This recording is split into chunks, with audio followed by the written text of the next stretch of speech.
Hello everyone. Let me just plug my microphone in here.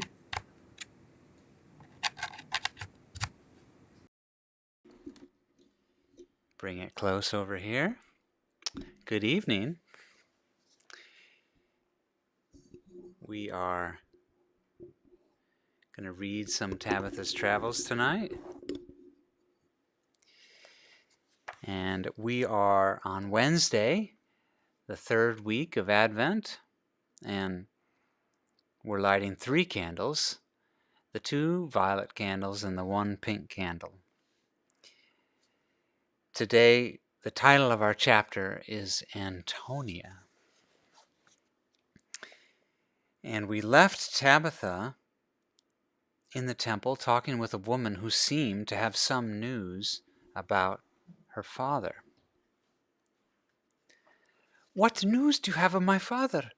Tabitha gasped.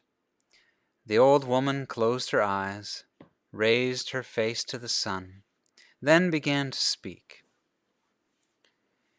"They brought the man here in chains," she whispered. "A tall man, a shepherd, and a Jew, and 2 others with him.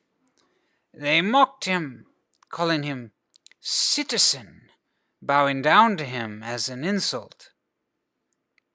Then they took him to the fortress of Antonia on the other side of the city, where he sits even now in a dungeon cell, waiting to be executed." Tears came to Tabitha's eyes as the old woman finished. She was about to ask how the woman knew all this when Zechariah's voice thundered from behind her. "Tabitha!" he barked. "We must go." Tabitha looked back at the priest, then at the woman who was now staring at her. "I thank you for this information," Tabitha said. "And what may I call you?" "I am Anna," the woman said, "daughter of Phanuel and a prophetess of God." "Tabitha, come!" Zechariah shouted. "I must go now," Tabitha said to Anna. "We must save my father, then go to Bethlehem to see the Messiah." "I shall send Jotham of Jericho your way, should our paths meet." Tabitha stood and ran over to Zechariah, who said, "I have had no fortune in finding information on your father," he said. "I have," Tabitha said, to the old priest's surprise. "He is a prisoner in the fortress of Antonia." "Antonia!" Zechariah gasped. "That is the fortress built by Herod, but now used by the Roman legion. We must go there at once." As they headed back out through the court of women and then the court of the Gentiles, Tabitha considered that, if she had not been stopped from following Zechariah into the temple, she would have never met Anna. "Perhaps God knows what he's doing after all," she decided. Zechariah led the way out through the front gate and down the many stairs of marble. He turned to the right into the very heart of Jerusalem, dragging Tabitha behind him by the hand.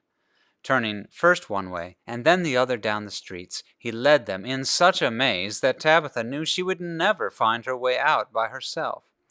As they approached a street wider than the rest, they began to hear the shouts of a great crowd of people. Making one last turn, Tabitha saw a mob of people, all of them looking away from her toward the end of the street. She looked up too, and saw there a tall tower, surrounded by a wall protected by Roman soldiers. "The fortress of Antonia?" she asked. "Yes," Zechariah answered, "and trouble brewing as well." A moment later, screams erupted from the other end of the street. The crowd parted like the Red Sea, and Tabitha watched as a dozen men, Jews by the look of them, came running up the street with swords in their hands. They ran past Tabitha so close that she could smell the sweat on their bodies and see the terror in their faces. But before she even had time to think about these things, she heard the thunder of running horses. She looked back just in time to see 4 of the huge animals galloping up the street, each with a Roman soldier on its back. The soldiers kicked their horses to go faster, and in a flash they pounded past Tabitha, such that the very ground shook. As the Jews and the Romans vanished down the street, the crowd of people began milling about, talking about what they had just witnessed. Opinions were flying like dust in a storm, and some even suggested that they all join the zealots. "Zealots?" Tabitha questioned. "What is a zealot?" Zechariah shook his head in disgust. "They are Jews who do not know how to behave as Jews," he said. "They think that by causing trouble for the Romans, they will free us from tyranny." "Should we not fight back when we can?" "We should follow the ways of Jehovah," Zechariah answered, "even when it does not make sense to us." Tabitha thought about that for a moment and thought it made a lot of sense. "Come now," the priest said, "let us see what has taken place at Antonia." They pushed their way down the street as people continued to gossip about the zealots. From what they said, Tabitha learned that the zealots had tried to attack the fortress, but had been easily beaten back by the Romans. Inside, she shivered at the thought that the attack might cause more problems for her father. Finally, the 2 travelers reached the base of the forest. Not forest, fortress. It was made of red stone and had a long stairway up to the gate, much like at the temple. A ring of soldiers stood guard around the base of the stairway. They held their spears out at arm's length, with a wooden end braced against the ground. This allowed the sun to glint off the spears, drawing Tabitha's attention to their deadly, pointed tips. "Hold!" one of the soldiers barked at Zechariah. "Do not approach, or you will die." The priest bowed and said, "I am no zealot and no threat. I only seek information on a prisoner." "There is no information here that a Jew needs except that he will die if he defies Rome." "I know this well," Zechariah said, "but the information is not for me. It is for this poor child here." "A Jew is a Jew," the Roman sneered. "Now stand away." All the time Zechariah was talking to one Roman soldier, Tabitha was watching another. He was behind the line of standing soldiers, but was lying on the ground, bleeding. Without asking, and without even thinking, she pushed her way between 2 of the guards and ran to the injured man. Instantly she saw that he was wounded in the side. She ripped off the arm of her tunic and held the cloth on the wound. Meanwhile, the soldier closest to Zechariah whipped around and raised his spear. He pulled back his arm and was ready to release his weapon when Zechariah grabbed the end of the spear and knocked it to the ground. Furious, the soldier spun around and snatched up the spear, this time aiming it at the priest.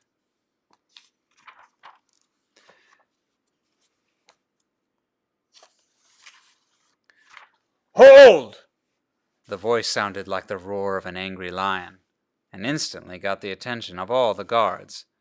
The soldier, about to skewer Zechariah, turned toward the voice and yelled, "Hold! But, Centurion, this Jew attacked me today." "I saw many zealots attack today," the voice continued. "This priest was not among them. And why would you kill a small girl whose only crime is helping one of your comrades?" Tabitha finally found the source of the voice, a tall, broad Roman. Gold ornaments glittered on his red cape. He stood firmly at the top of the stairs, his fists on his hips, eyeing the soldier who threatened Zechariah. "Lower your lance," the centurion commanded. Then, with his hands still on his hips, he walked the dozen steps down to where Tabitha tended the wounded man. "Will he live?" the centurion asked. "I believe so," Tabitha answered. "The wound is shallow, and I have stopped the bleeding." The centurion nodded, then lowered himself on one knee, putting his face close to Tabitha's. "Why would a Jewish girl help a Roman soldier?" he asked. Tabitha didn't hesitate to answer. "Because he is in need of help," she said. The centurion stared at her for a long time, then nodded. "And what is a Jewish girl doing at the fortress of Antonia in the first place?" Tabitha gulped, then looked at Zechariah on the street below. Zechariah nodded, urging her to tell the Roman the truth. And so she did. When she had finished, the centurion stared at her for another long time. "I know of this case," he said, "and I know the fate of your father." Whew. I wonder if Decha Megiddo's going to show up soon. In Matthew chapter 5, Jesus says, "Love your enemies and pray for those who persecute you." What a strange idea. Love those who hate you. Why would Jesus say such a thing? Probably because he has seen the power of hate and the power of love. And he knows which one works. God is love. The book of 1 John tells us, so much love that there can be no hate or violence in him. So, since we were created in God's image, it makes sense that we reflect that love to others. It's pretty easy to be angry. It's pretty easy to hate. It's very difficult to love as Christ, just like Tabitha did. She was filled with natural love and compassion for people and that's what sent her to care for her, even her enemies. As the day approaches, we're going to celebrate Christ's birth. We ask ourselves, are there any enemies that you can start loving today? That's the end of our reading for today. Tomorrow, hopefully, we'll get to learn a little bit more about the fate of Tabitha's father. I wish you a good rest of your day, however much of it is left for you. Goodbye.